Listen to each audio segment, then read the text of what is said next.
Herkese selamlar. Horizon Forbidden West kaldığı yerden devam ediyor arkadaşlar. Bir önceki bölümde biliyorsunuz Gaia'nın parçası olan Aether'ı almıştık. Ele geçirmiştik bilgisayar parçasının dosyaları. Ve şimdi Gaia'ya gidip teslim edecektik. En son orada kaldık. Hadi bakalım. Bugün neler olacak? Merakla bekliyoruz. Heyecanlı olacak.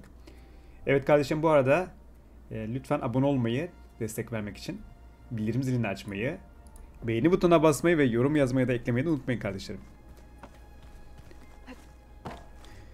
Arkadaşım kardeşlerim diyorum çünkü hani çoğunuzun yaşından büyük olduğunu düşündüğüm için 43 yaşındayım.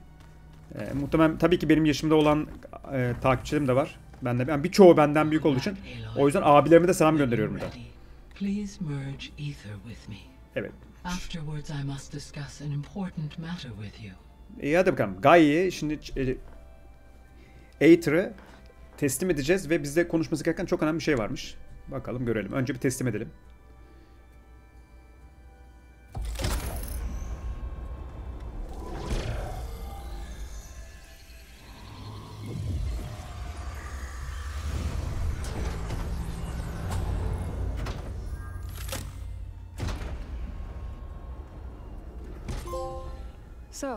Evet, Aether'ı ele geçir. Kupa açtık. Harika. While you were away, I received an unusual transmission on my dedicated Aletheia frequency. Aletheia? That's one of the sub-functions you couldn't detect before. Yes. The transmission occurred so slowly that at first it seemed like an accidental blip of data amongst background static. Once I noticed this irregularity, it took some time to collate the complete message.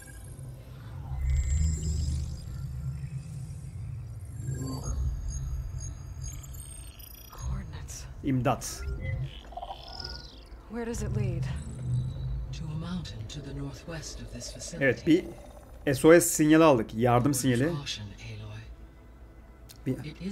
Hem yardım SOS hem de uyarı. It is also possible it is being broadcast by someone or something else. You don't think it's actually Aletheia? I am uncertain. What's SOS? It is an old world code. A distress signal. A desperate plea for help. Why would Aletheia send a coded transmission on a frequency only the two of you can communicate on? I believe it was done as a precaution to avoid detection, or at least to create the appearance of the desire to do so. I am also uncertain why Aletheia would expect that I would be able to detect and respond to its distress signal at all. As far as it is aware, I no longer function. Okay, so either Aletheia is in trouble and sent the message hoping you were out there, or someone else is trying to get us to go to these coordinates, pretending to be Aletheia. That is my conclusion as well.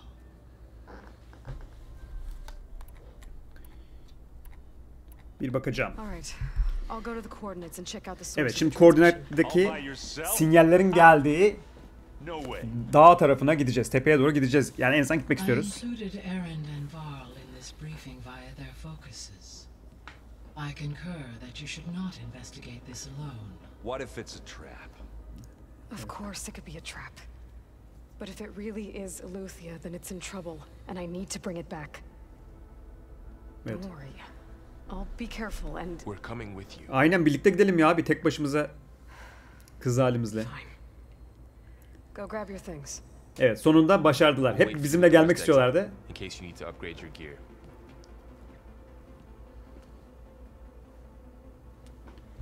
Evet. Çocuklardaki fokuslar sayesinde onları da toplantıya dahil etmiş. Tabii çocuklar da o tehlikeye, sinyalin geldiği yere bizim tek başımıza gitmemizi istemediler.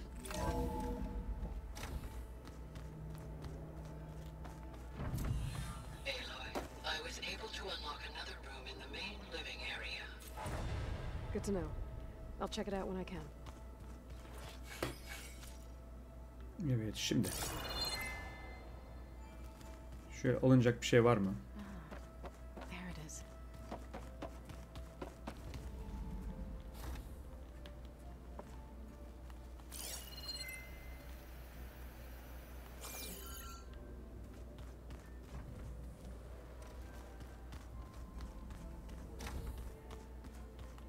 Looks like someone's made this space their own. I see you found Varl and Zoe's room, Aloy. I believe they wanted private accommodation. Abi bu adamın işi gücü yokmuş. Mum mu yakmışlar böyle romantik. Ulan bu mumun bir tanesi şuraya yaksan, bak mantık olarak. Şunları yakmaya başlasan, o uca gidene kadar bunların yarısı erir zaten. Ne kadar tasarruf yok, bir şey yok. Herkes cayır mum yakıyor. Allah'ım yarabbim. Şimdi benim şakalarımı ciddiye alan kardeşimiz olur. Ama şaka yapıyorum arkadaşlar. Sonra diyeceksin adam ne biçim oyuncu işte neleri kafaya takıyor diye. Muhabbetini yapmayın. Evet şimdi şöyle yapacağız. Bir gelişmemiz var. Geliştirmemize bakalım.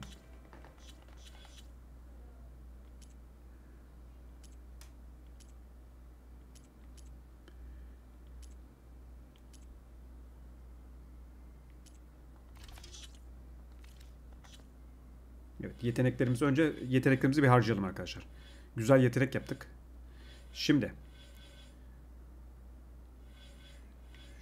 şöyle önce tuzaklar biraz zayıftı. Tuzakları biraz geliştirelim.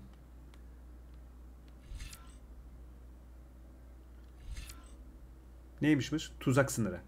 Aynı anda daha fazla tuzak ve tehlike kurabilirsin. Yani birden fazla. Alalım bunu. Büyük düşmanlarımız için işe yarayacak şeyler. Kendi tuzağını veya tuzak teline takıldığında daha az hasarlanırsın. Bu çok önemli. Geçen ölmüştük o şekilde.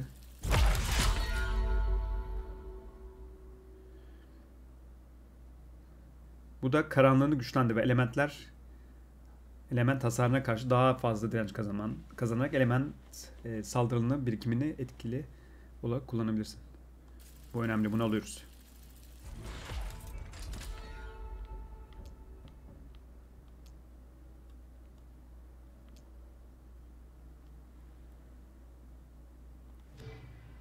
Şimdi bu 7 oldu. 6 oldu. Yani dengeli olsun diyorum. 6, 7, 4, 1, 3. Casus çok azmış. Casusluk muhabbetine. Sessiz menzilli saldırı. İzlende daha fazla hasar veriyor. Yani headshot'a falan. Bu önemli. Sessiz parçalama. Gizlende daha fazla zırhlı parçalama hasarı verirsin. Bu da önemli.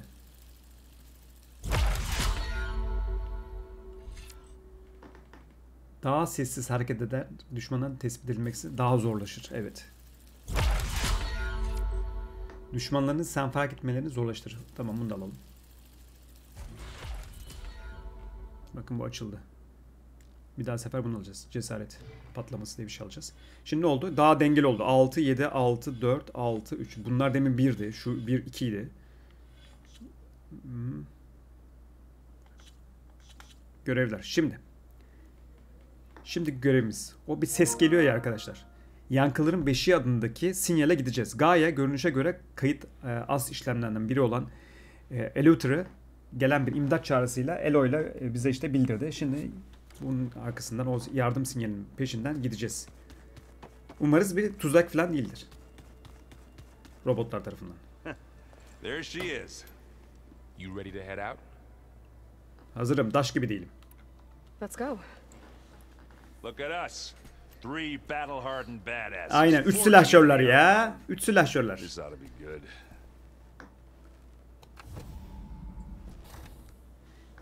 Kaburgası kırılmıştı en son biliyorsunuz. En son kafasının gözünü kırmaz inşallah şimdi gaza gelip.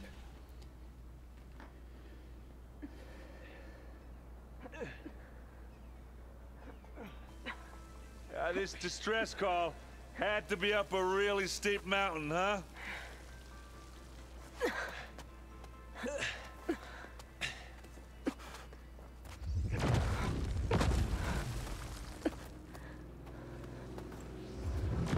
Neler oluyor? DualSense fena titriyor. Kıpraşıyor. Bir şeyler oluyor. Büyük bir şey var. Silah var.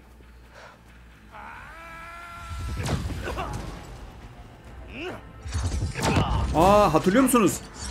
Bunlar kim? Bunlar o 3 kişi gelmişti ya. Bir tane de bizim DNA'mızı taşıyan bir kız getirmişlerdi kapıyı açmak için. Bundan 1-2 bölüm önce. Geçen bölüm önce. O bir tane hatta abimizle kavga etmiştik. Zor elinden kaçmıştık. İşte bu diğer kadın. Bunlara hiçbir şey olmuyor abi. Bu ne biçim bir... Ne oldu aslan? Bu sefer soktum galiba. Bak şu adam delikanlıymış. Hadi at. Heh, bir o eksik zaten. Beceriksizler. Elinde patladı ok. Yine iş bize düştü. Vay babanın şarap canağı. Çeviriye bak. 10 numara. Güzeldi. Güzel bir çeviriydi.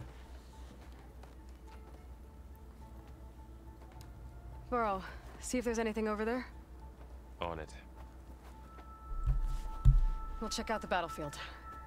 Let's start with that zenith. Well, there are obviously more zeniths than we know about. Aa, kadın öldü lan. Can't believe you fought one of them. Almost didn't make it. Verbena. Whatever the rebels did, it took down our shield. But why was she here? Evet. Kadın acaba neden I can buradaydı? access her last communication file, but I'll use my focus to scan the battlefield too. What about that crazy weapon the Zenith had? It looked like she can make it come and go at will. What? But it's gone. Hello, Verbena. What do you have for me? Well, go do your thing. I checked everywhere, I'll still wait no here. sign of the asset. Can we call off this pointless search already? Let's not forget who let it slip away in the first place. Now, I'd like to see results by nightfall. Do you think you can manage that? Hold on. I think I see something.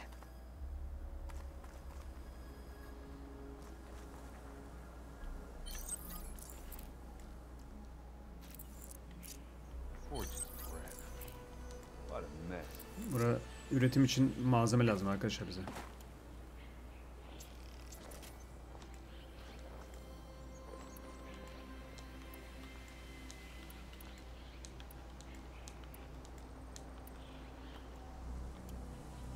Şimdi. Şuraya gidelim bir saniye.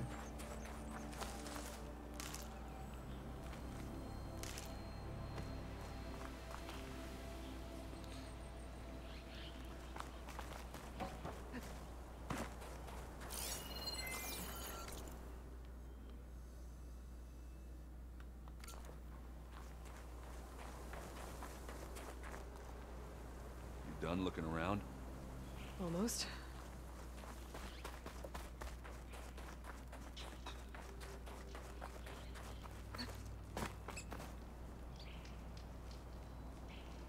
An Oseram with a focus. Looks like he was sending data on the weapons somewhere else.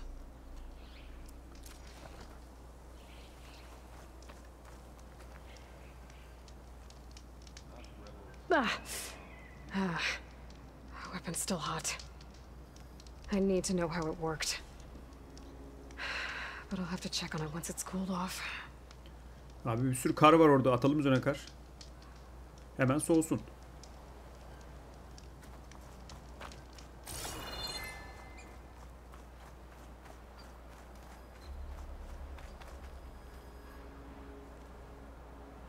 Looks like the rebels camped here for a while.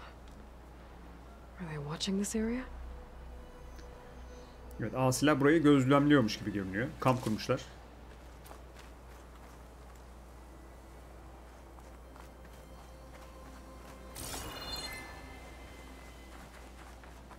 Kar çok iyi ya. Çok iyi.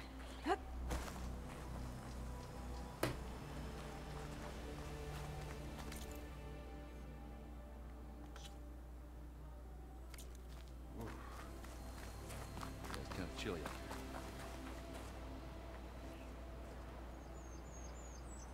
The Spectre had instructions to Çevredeki yaratıkların assist kayıtlarına bakıyoruz. recovery of the asset. I wonder what this asset is. Evet, bir emanet kurtarılacakmış. Emaneti kurtarmak için diyor ama emanet dediği nedir?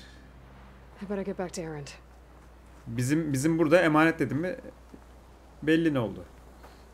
All right, she who sees the unseen. What did you find out? This was a carefully planned attack. I found camping gear up there. The rebels must have been staking out this place for at least a few days. They were waiting for the Zeniths to show up. All so that they could test that weapon. Evet, Zenitlerin buradan gelişini biliyorlarsa tahmin ediyorum.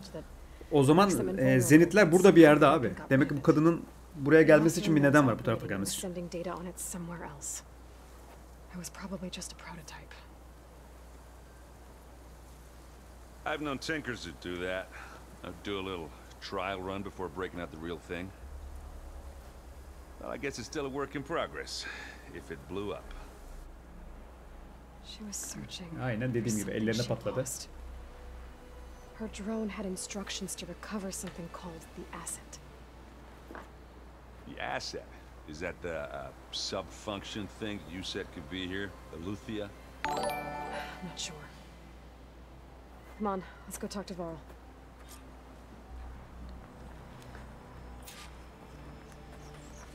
Şimdi arkadaşımız Varl'ın yanına gidiyoruz.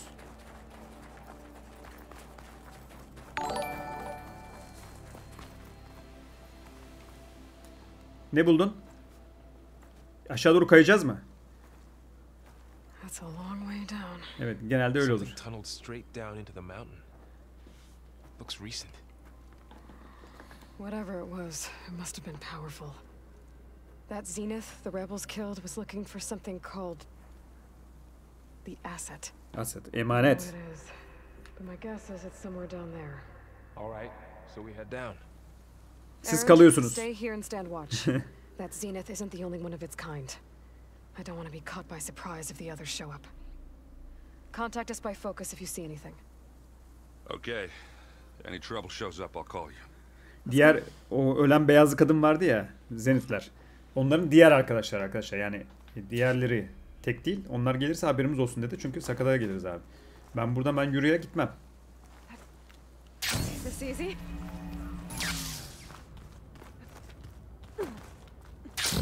There's some kind of old world ruin down here. You said the Zeniths have their own backup of Gaia, right? Yeah, from the proving lab. So maybe they were after Eleuthia. Found its hiding spot, so it sent the distress signal. Maybe.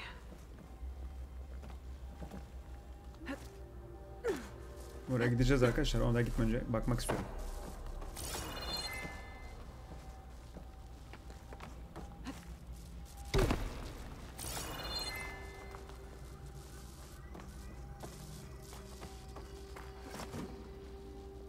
Demek o kadar detaylı bakmaya gerek yokmuş. Mesela şeyde arkadaşlar, Last of Us'ta filan böyle köşe bucak gidip gezmeyi severim ben. Gidip baktıkça mesela Last of Us olsun, Uncharted'larda bir şeyler bulabiliyorsun. Özellikle Last of Us'ta. Öbür türlü tabii çok dünyayı gezmenin anlamı kalmıyor bu sefer. Gerçi boş şeyler olacağına olmasın. O da ayrı mesele de. En azından insanı araştırmacı olmaya itiyor. I might be able to access the facility systems from that console.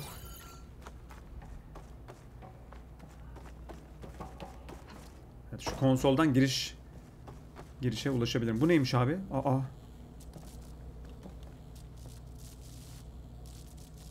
I've never seen a transmitter like this before. Looks like it's self-destructed. Şeye benziyor yalnız. Demin kadının var ya, o elemanların kıyafetlerine benziyor. Beyaz altınlı.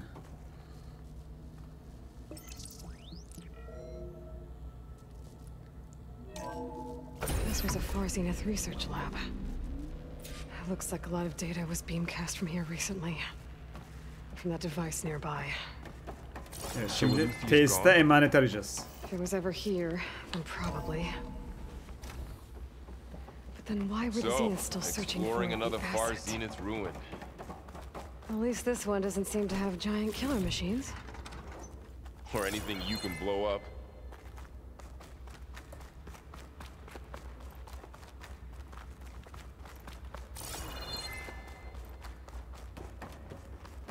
Şöyle bakalım.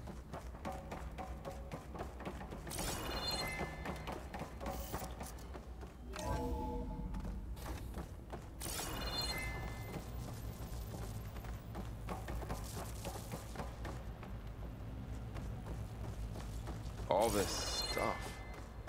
Wonder what they were doing here. Well, knowing Far Zenith, probably discovering amazing things.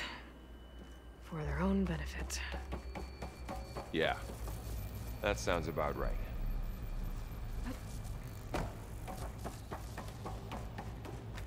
Buralar ne olmuş böyle ya? Bir saldırı mı olmuş abi? Çatır çutur duvarları kırmışlar. Like the ones I saw inside a Zero Dawn cradle facility. This place keeps on going. Remember when I told you I was made, not born? This is how. A machine that makes a person. That's incredible. Yeah.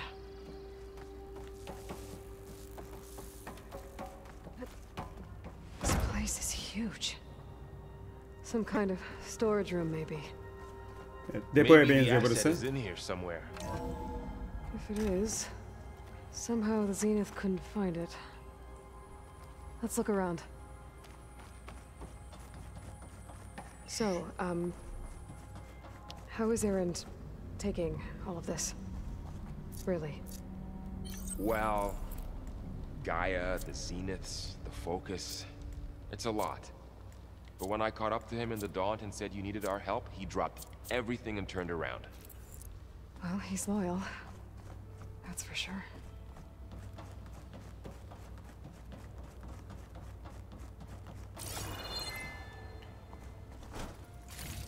Şu kaynakları alalım çünkü geliştirme yaptığımızda kullanacağız. O abi ne kadar büyükmüş burası ya. Ya koskoca bambaşka bir stage çıktı.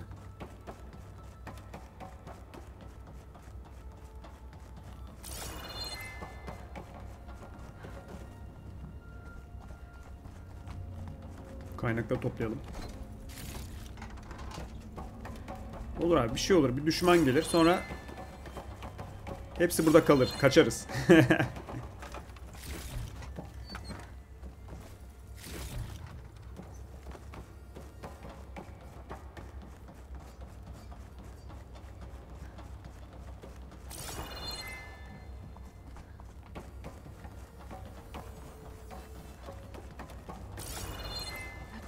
The control console. To access the storage units. Can it tell us if the asset is in one of them? Well, let's find out. Bakacağız ama şunları toplayalım ondan sonra.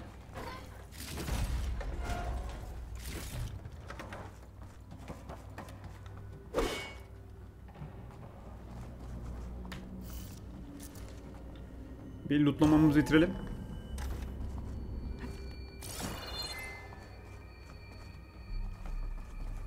Bir şey de çıkmadı da.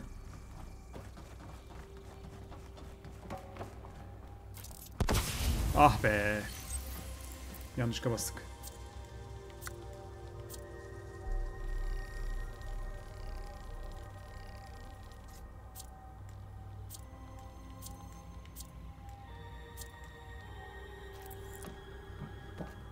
Kamp ateş için. 236 containers in storage. Please enter the container number you'd like to retrieve. 236? 236 tane konteynerim var. Wasn't there a number in the distress signal? You're right. Bir numarayı We should alalım. check the log. Bir numara gelsin bakalım. Buraya giriyoruz abi. Bir numarayı kargo buraya geliyor. Konteyner. Nothing. İçi boş çıktı. 200 kaç dedi? Bunun bir rakamları 236 containers in storage. 230. Please enter the container number. How about... Gerçek hayatta da olsa da ilk baştakiyle en sondakini önce denerdim. Empty again. Evet.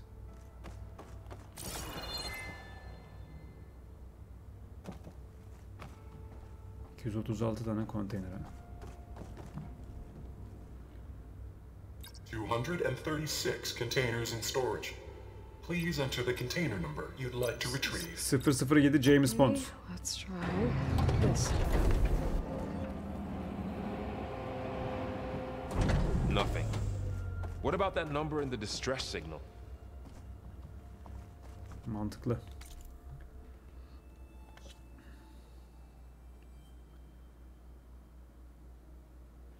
Şimdi sinyaldeki rakamları girdi de sinyaldeki rakamlar neydi?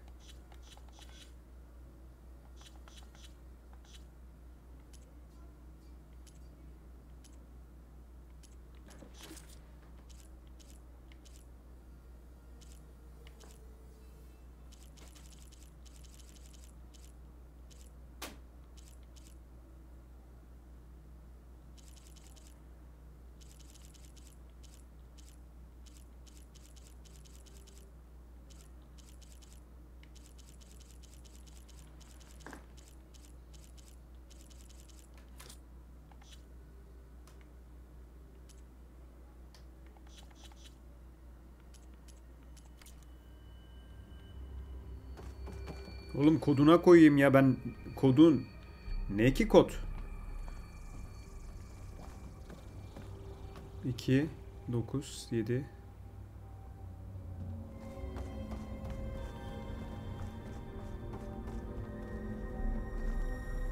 Bu bir şey de bir yerde yazıyor olması lazım.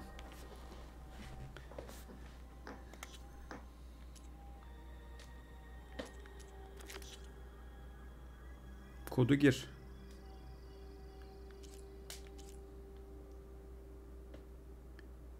Sinyalin kodunu gireceğiz ama sinyal nerede? Sinyalin kodu nerede?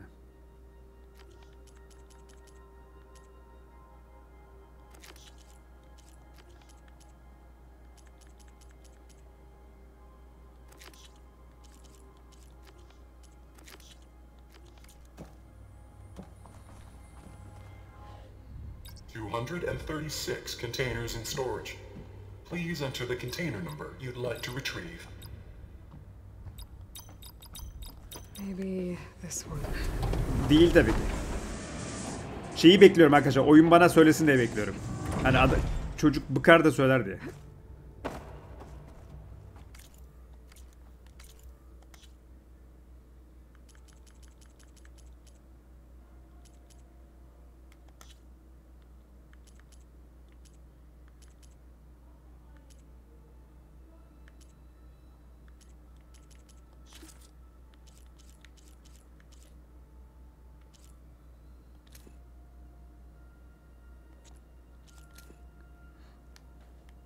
Bunların içinde bir sinyal kayıtlarda sinyallerle ilgili bir şey olabilir.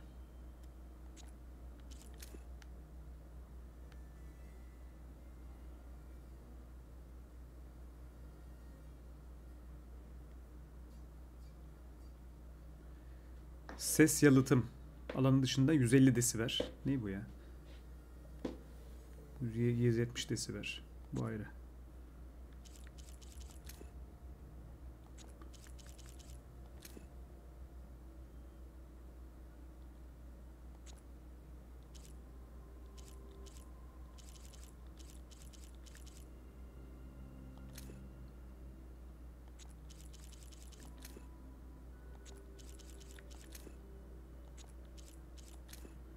Bunlar veriler bozuk olduğu için göremiyoruz zaten bunların içinde.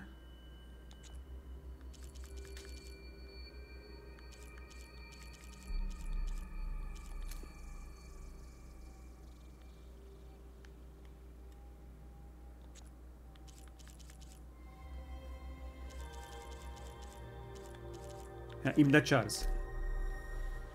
237.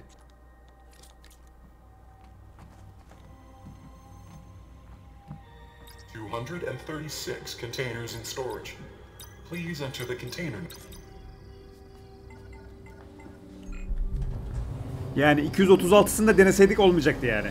Çakallar sizi. Özel gizli bir konteyner var. 237. anca.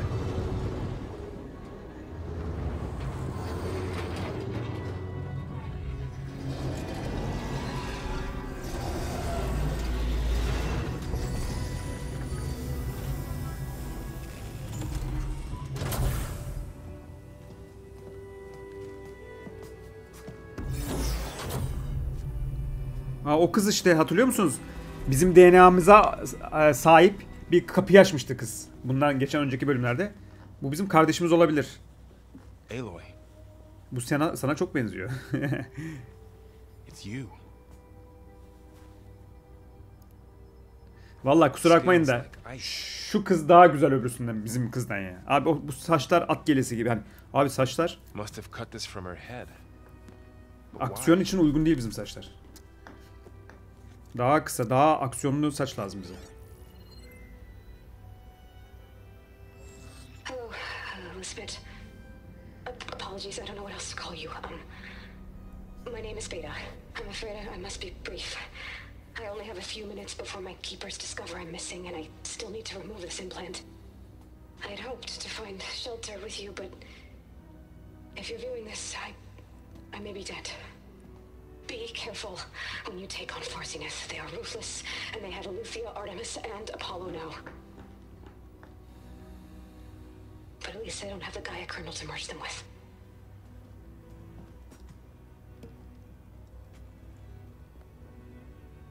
You must succeed. Oh, this was all for nothing. Good luck. And goodbye. So She's still alive. Ölmemiş. we need to get her back to... Aa! Ulan o şerolar geldi biliyor musun? O kadın öldü ya dışarıda. Karın üzerinde öldürdüler. O da bize patlayacak, ben size söyleyeyim. Can you hear me through this thing? What's going on, Erend? Two of those spectral things just fell out of the sky. One of them is heading down towards you. The other one's Evet, 3 kişilerdi zaten. Bir tanesi öldü, diğer ikisi geliyor. We're coming up. Stay in cover until I get Yandık there. yandık yine yandık. 2 tane adam geliyor. Yaşlı, bir tanesi yaşlı amca. Get her to cover in there. Bir tanesi o psikopat. Whatever happens, she stays with us. Evet, her ne olursa olsun bizle geliyor. I'll protect her. I should prepare before the Spectre gets here. I can't let it get through to Varl and the clone.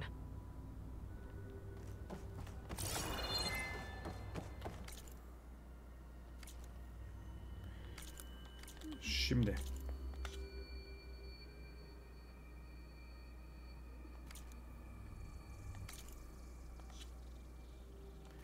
Savaşa hazırlan diyor. Savaşa hazırlanacağız. Yandık yine yandık. Here it comes!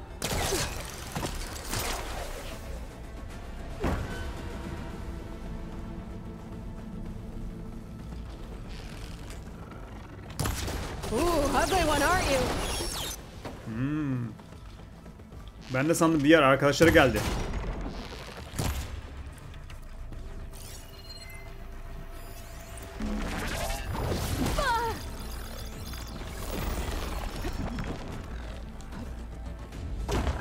I should scan that thing. See if it has any weak spots. Gördüm, zayıf noktalarını gördüm. Şunlar işte. That thing's quick. Arkadaşlar şöyle yapacağım. Mecbur. Patlayan zırhlı ok alacağım.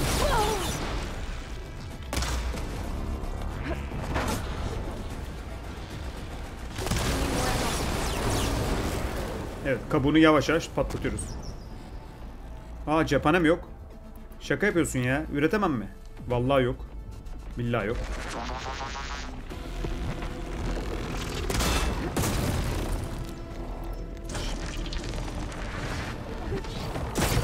Oğlum bir dur.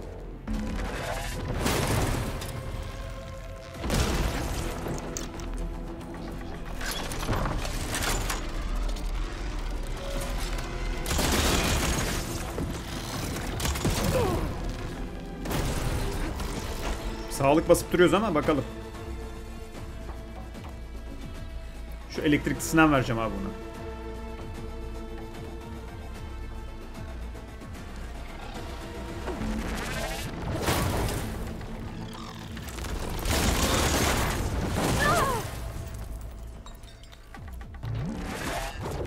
Çok fena sıkıştık ya. Hay kamerana senin ya. Oğlum bir dur.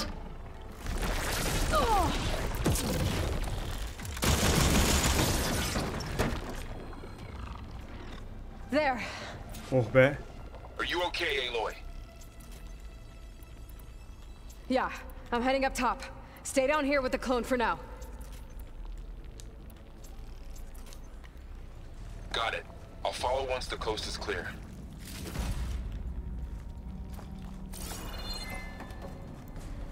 Hemen şu dökülen parçaları alalım. This is coming with me.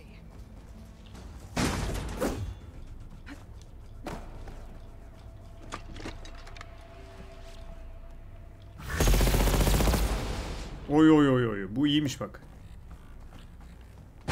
Şunu alacağım hatta. 2 tane de değil mi?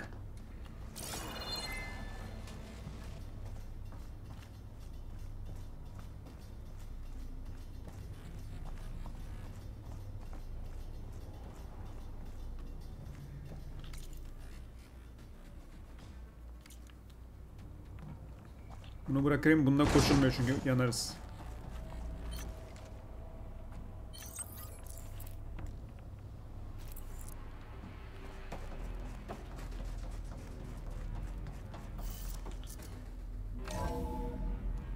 Gotta get back up top and deal with that other Spectre.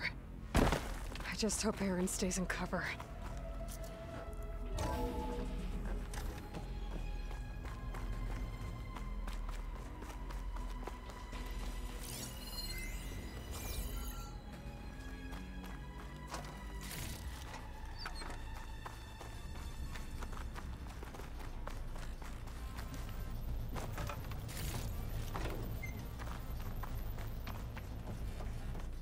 Yola devam. Yukarı doğru çıkıyoruz. Buradan gidiliyordu değil mi? Abi o kadar büyük bir tesis ki.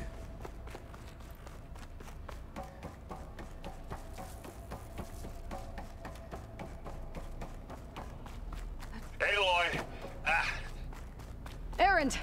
Dayan geldim. Inspector's dug its heels in. It's got me pinned down. Hang tight. I'm almost there. Çetin ceviz mi? Biz de çetin bademiz. Bir ceviz o mu çetin ceviz? Geliyoruz. Dayan. That doesn't sound good. I gotta get to Errand. Errand zaten biliyorsunuz kaburgasını kırmıştı. Ah gözüm ağrıyor. Errand, I'm here. Watch out. That thing's shooting down the center. Stay put. I'll see what I can do. And the second you need me. Hatırlıyorsan bir perk almıştık. Perk'te şöyle gizli olunca daha... I might be able to sneak up on it if I stay out of its line of fire. It's got some kind of shield up. Tough fight. Oha nasıl olacak o? Shield var önünde.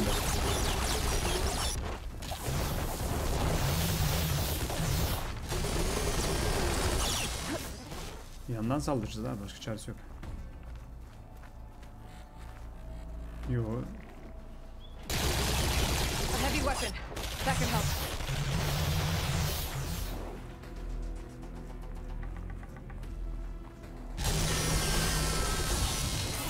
Should prime it with plasma. Shield's down. It's on the move. Get your back, Aloy.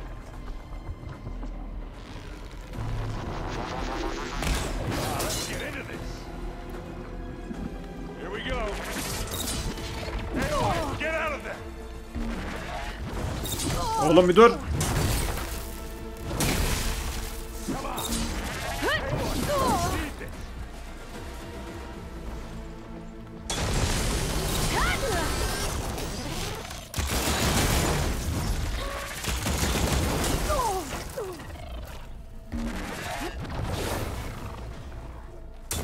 You want me to hit you again?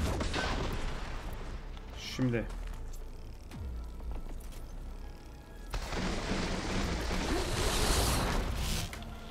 Şu kolu değil mi? Şu kolunu bir tanesini düşürsek. Hit the weak spot. It's done for. Geber. Zaten onu istiyordum ben. Onu verseydin onu öldürecektim. Sana buna hediye edelim arkadaşa. Öyle baltayla kazmayla olmaz bu işler.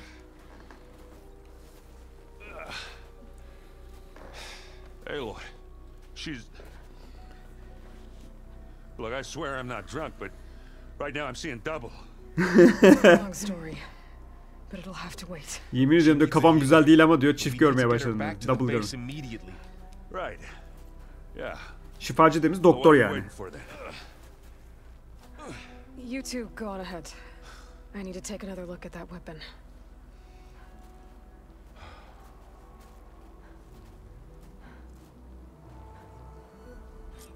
If I can figure out how that thing works, maybe the Zeniths won't be so invincible after all. Çok güzel görünüyor ya oyun.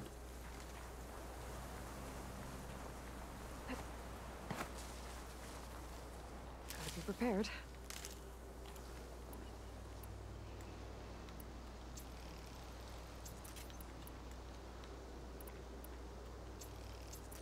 Şu kullandığımız şeyleri tamamlayalım.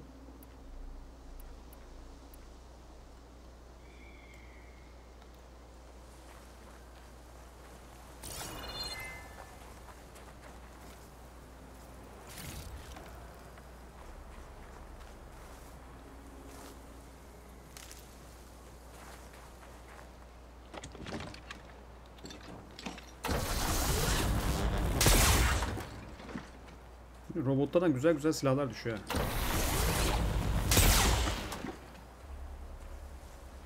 Haliyle ağır tabi.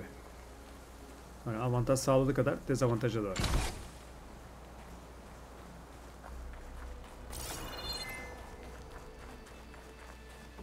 Tam burada patladı ya bak öldü.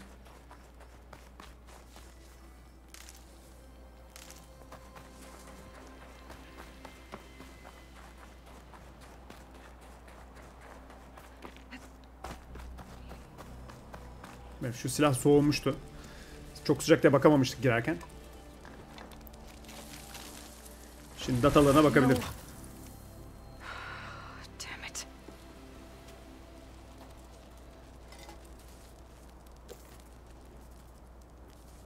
Well, it's better than nothing. Hiç yoktan iyidir dedi ya. Top aldı. I need to get the weapon fragment to Gaia to analyze. If we can replicate it, maybe we'll have a way to defeat the Zeniths.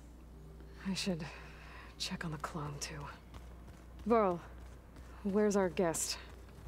We're in the maintenance corridor below the control room. Okay. Ow! Now this focus thing's trying to... Aaron? Şimdi o aldığımız top gibi şey var ya, küre. Ha? Küreyi Gaia'ya götüreceğiz. Oh, yeah. Onun şifresini çözmeye çalışacak. Bunu çözersek düşmanımızı yenmemiz konusunda bize yardımcı olabilir. At least you seem to be handling it okay. I wouldn't say that exactly, but I'm trying. Arkada ne var abi? Onlara takıldım. Badem mi var? Şey mi var? Çağla mı var? Çuval dolusu. Evet, Zenitler. I guess you know what we're up against by now. Yeah, I'm not gonna lie. When Varl first told me those bastards come from the stars, I thought he'd eaten too many of those medicinal berries. Yeah, but I've gotten used to seeing impossible things, thanks to you.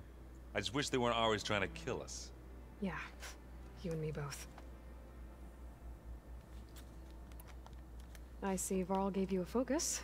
Well, it doesn't look as fashionable on me, but by the forge, the things I've been able to see. Granted, a lot of them are bad, you know, the old world ending and such. I'm still trying to wrap my head around most of it, but I never really understood how you were ever able to find my sister back in the Sundom.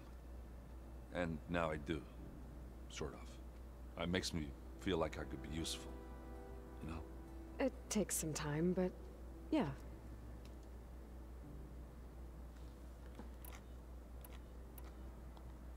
What you reading next? I saw Gaia added something to the archives about metal rods being used to harness Hatırlıyorsunuz, light. benimle savaşmak istiyorsan kendinizi geliştirmeniz lazım demiştik. Reminded me of a cousin of mine. Bu değil, 2 bölüm öncesinde. Şimdi bunlar da kendilerini eğitiyorlar. Hem bilgi olarak hem de savaşma anlamında. Şimdi düşmanlarımız çok güçlü. With a spark and a boom. How are you settling in? Varl's been helping me get the lay of the land when he's not getting all tongue-tied. I don't know who makes him more nervous, that Gaia lady or our new Utaru friend. Well, what about the Vanguard? Aren't you supposed to be back east, ordering them around? I sent some of them back to Meridian with a message. I doubt Avad will mind me sticking around to help the savior of Meridian.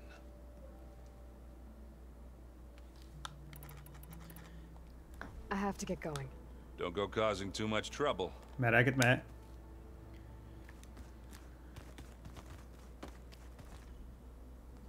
Aloy, you're back. Yeah, I'm just... Görmüyor musun? 2 saattir orada konuşuyoruz. Checking up on how everyone's doing. You mean after meeting someone who looks exactly like you, but isn't you, down in the basement? Guess this must be even stranger for you than it is for us, huh? A little.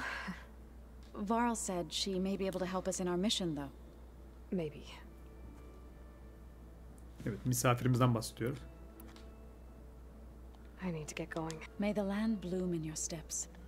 Vay be, lafa bak ne kadar güzel. Aloy, we've gathered some supplies in that chest. Take what you need. Teşekkürler. Hepsini aldım valla.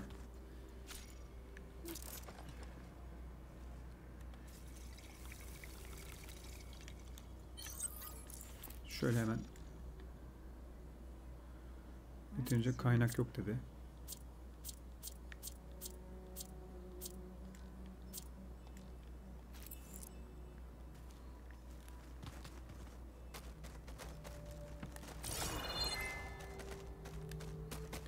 Şimdi Gaia'ya da gideceğiz.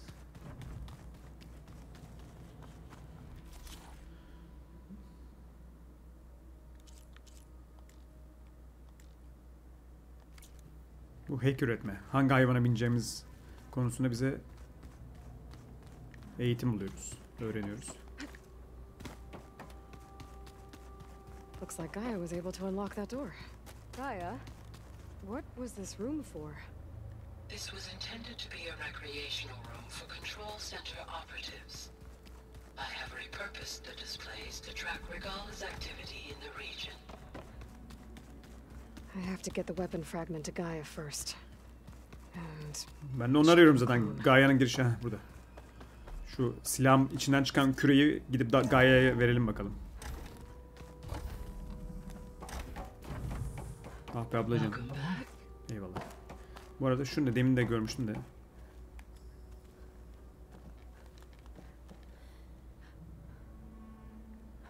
Keşif drone'unun modüler bağlama.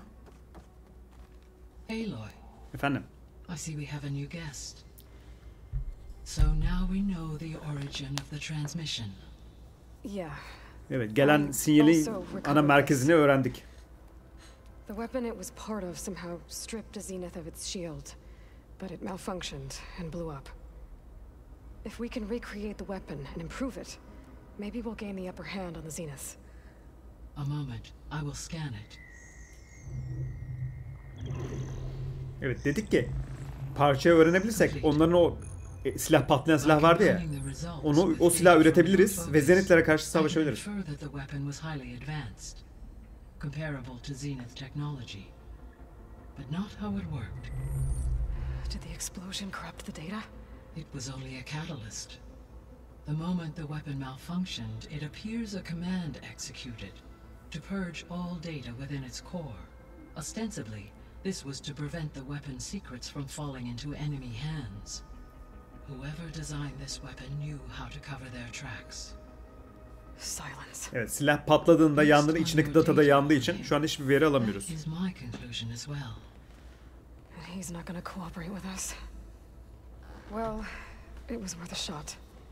But that's not all. The Zeniths got Aletheia, along with Artemis and Apollo. That is unfortunate. However, our original plan remains unchanged. The two remaining subordinate functions should increase my heuristic processing density enough to absorb Hephaestus. Right. One problem at a time. Well, I guess I better check on the clone before I head back out there. Yes. She retreated to the maintenance corridor directly below us. Varl is with her. Evet, şimdi klonumuzu kontrol edeceğiz. Thanks, Gaia.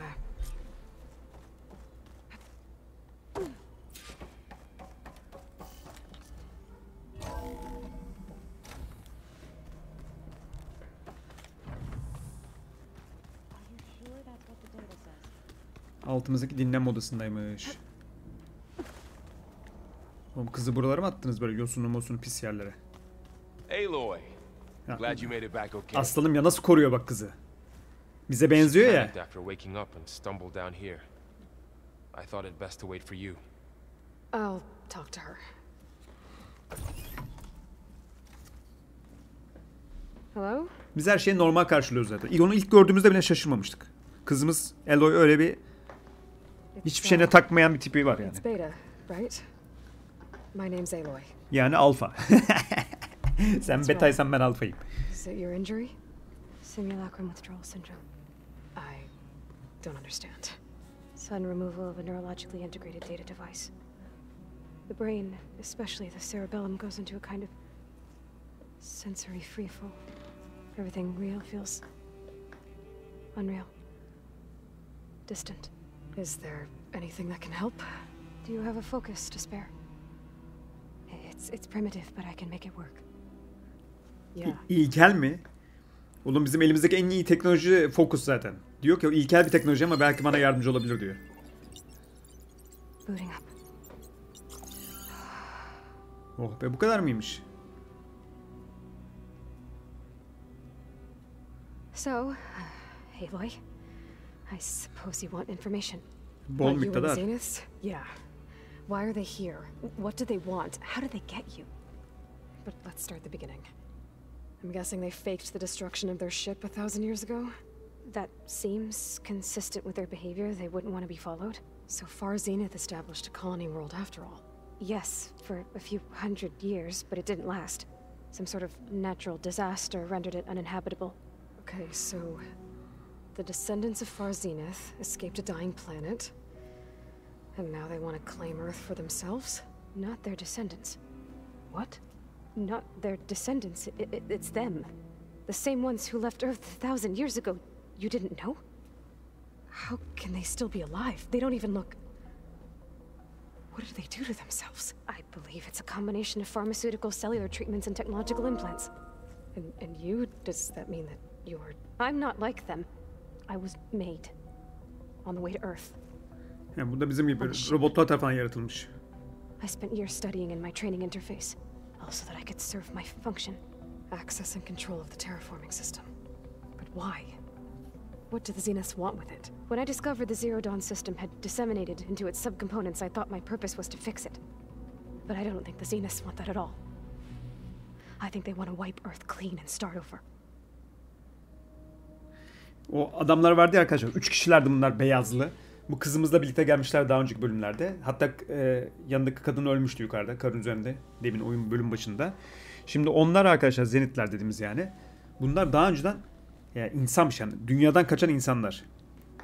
Çok çok önceden. Ve bu zamana kadar yaşamaya başarmışlar. Ve doğal felaketlerden dolayı yaşanmaz hale gelmişler yaşadıkları yer. Acaba yeni bir dünya mı arıyorlar? So we're dealing with the same Far Zenith people who once lived on Earth. What else do you know about them? They were some of the most affluent and powerful people on Earth. They controlled almost every major resource. Muhtemelen şeymiş onlar. Gerard commands them. He's the one who decided to set up a base. The others, Eric, Tilda, Verbena, they resent his authority over them, but in the end they always do what he says. Eric. He's the one I fought back in the Hades Proving Lab. Evet, He Eric. enjoys hurting people. Yeah, I know. Evet. Peki Zenitlerin dünyaya dair planı nedir? So the Zeniths want to exterminate life on Earth. That's what Gaia and I concluded too. But why? Why kill everyone just to take over?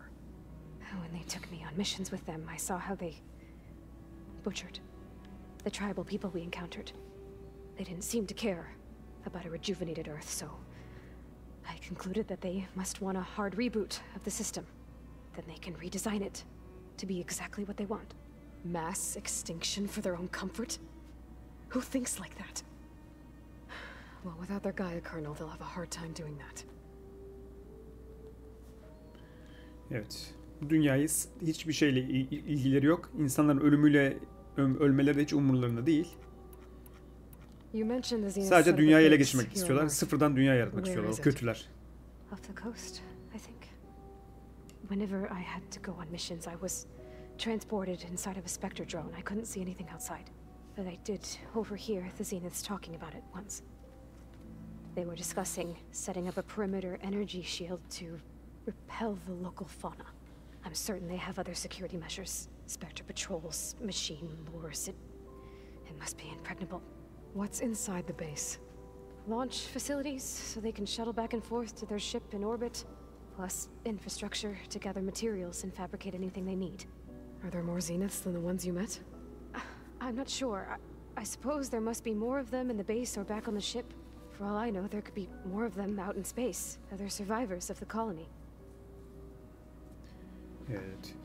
Bunların yaşadığı kolonilerin yerini sorduk ama tam bilmiyormuş çünkü araçla gidip geliyormuş. Drone'la gidip geliyormuş havadan. Ama ben de su kenarı falan olduğunu düşünüyorum çünkü uçarak gidiyorduk diyor. Kaçış. Nasıl kaçtın? Söyle bakayım. Yoksa sen de onlarla birlikte iş mi yapıyorsun? Even if I were to run, I'd never survive on my own in the wilds. Then I saw you. And I thought that maybe you could help me.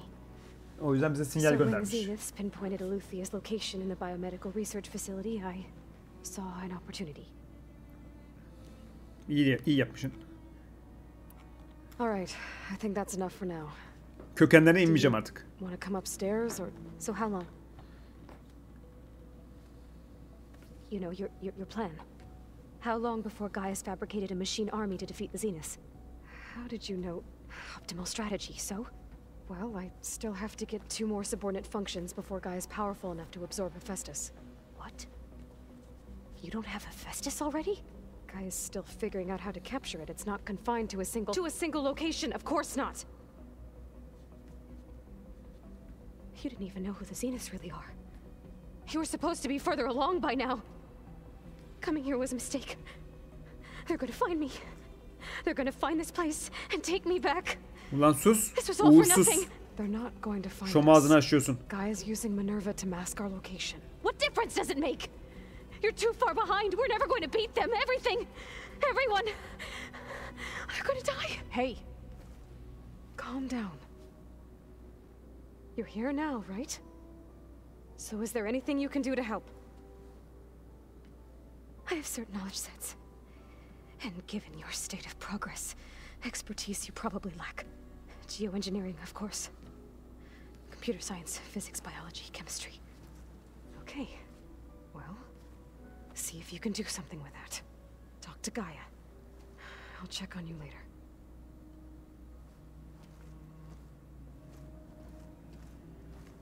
How'd it go?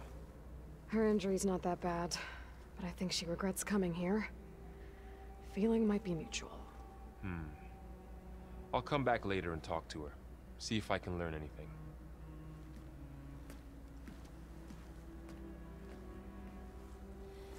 Hadi bakalım. So I guess we won't be making use of Silent's weapon. Evet, Beta'yı kurtarma görevini tamamladık. Hatırlıyorsanız 3 tane parça alacaktık. Bir tanesi Hater'dı. Hater'ı aldık ve Gaia'ya teslim ettik bilgiyi. 3 parça vardı. Şimdi ikinci parça seviye 20'ydi sanırım. Hemen bakalım. Poseidon var. Ana görev. Evet. Kum denizi. Poseidon parçasını bulacağız. Yine verisini bulacağız. Gaia'nın diğer parçası, ikinci parçasını ve en son üçüncü parça olan geçmişin tohumları denen Demeter parçasını bulacağız ama onun seviyesi 24. Önce 22'ye gideceğiz. Yani Poseidon.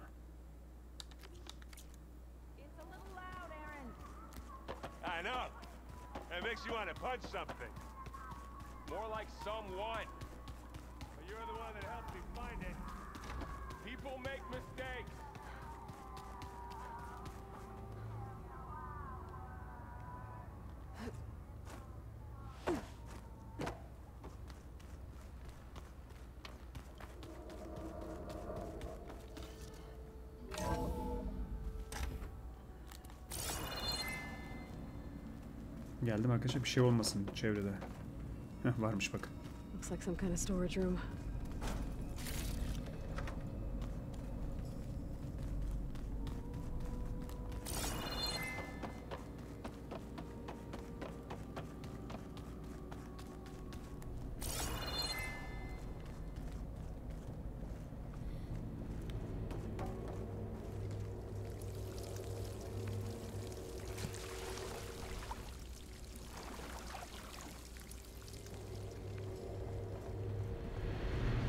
Like another part of the facility.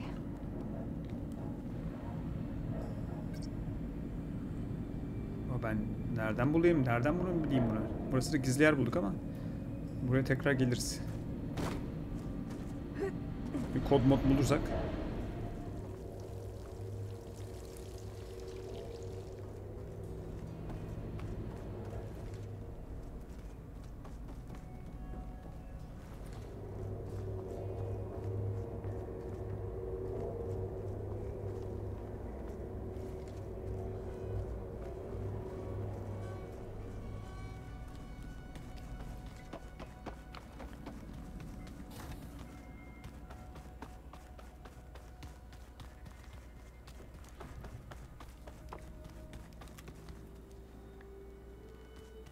Is it me or did the old ones just look fun?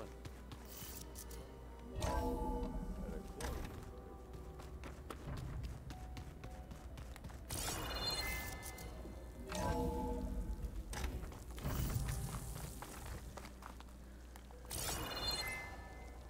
this snow's coming down heavy. Vallahi kar harika, pamuk gibi.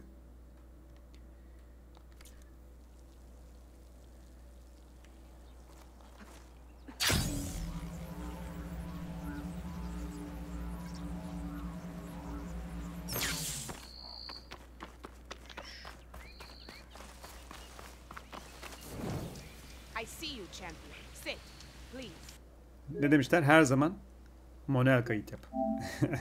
Bir konsolok atasözü. Manuel kayıt yap abi. Her şeyi bilgisayara bırakma. Şimdi.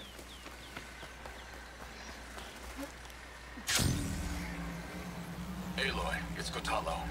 If you're in need of provisions, I recommend stopping by Salt Bite, a village north of the Grove. Their cook's meals give a soldier strength like nothing else. And who knows? Maybe they could use your help too. Maybe I'll check it out. Thanks.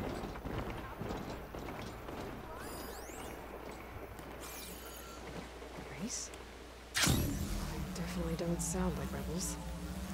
Maybe if I follow their tracks, I can find out where they're headed. I can probably use my focus to follow the tracks those riders left behind.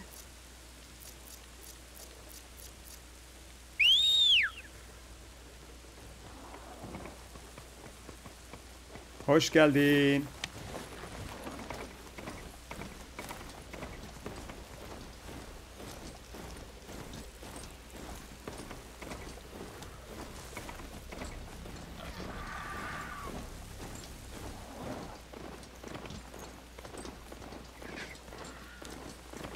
Hemen bakalım haritamıza. Evet. Güneye Poseidon'a doğru yola çıkıyoruz.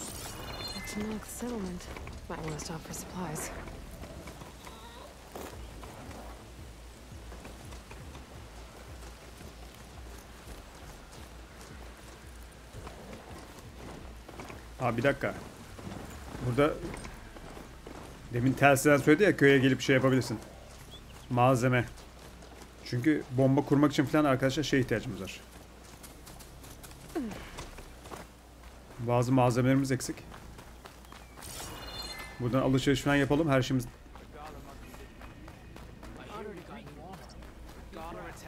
don't need a chaplain telling me the battle. The real battle is arguing with you. A lot of wounded. What's going on?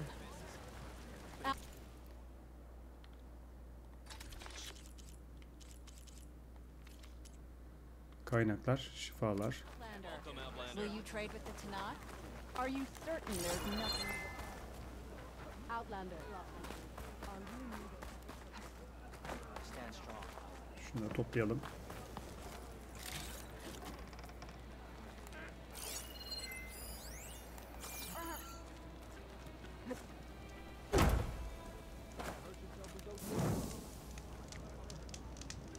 Evet. Burası da yine bizim dostlarımızın bir köyü. Telsizde zaten söylemişti. Eğer yolun üzerinden giderken şey olursa, zamanı olursa uğra dedi, oradan erzak falan alırsın dedi. Çünkü arkadaşlar şimdi şuradan çıktık, dağdan üstümüzden, ana üstümüzden çıktık, atladık havada uçarak. Şimdi güneye Poseidon'u bulmaya gideceğiz arkadaşlar. Poseidon'a doğru uzun bir yolumuz var. Ve tabii ki tehlikeli. Yolda birçok tehlike de var ve bizi orada Poseidon'un neler bekliyor, o da ayrı bir muamma. O yüzden ne yapıyoruz? Silahlarımızı falan, upgrade'lerimizi yapıyoruz. Kıyafetlerimizi değiştiriyoruz. Şekiller, şukullar yapıyoruz. Zırhlarımızı giyiniyoruz. Her şeyi tamamlıyoruz. Yeni silahlar üretiyoruz. Sonra yola devam ediyoruz. Ne zaman? Bir sonraki bölümde tam kaldığımız yerden tabii ki buradan devam ediyoruz Poseidon'a doğru. Arkadaşlar lütfen abone olmayı, bildirimleri açmayı, beğeni butonuna basmayı ihmal etmeyin. Kendinize çok iyi bakın. Herkese iyi günler. Cuma, cumartesi canlı yayınlarda görüşürüz. Bay bay.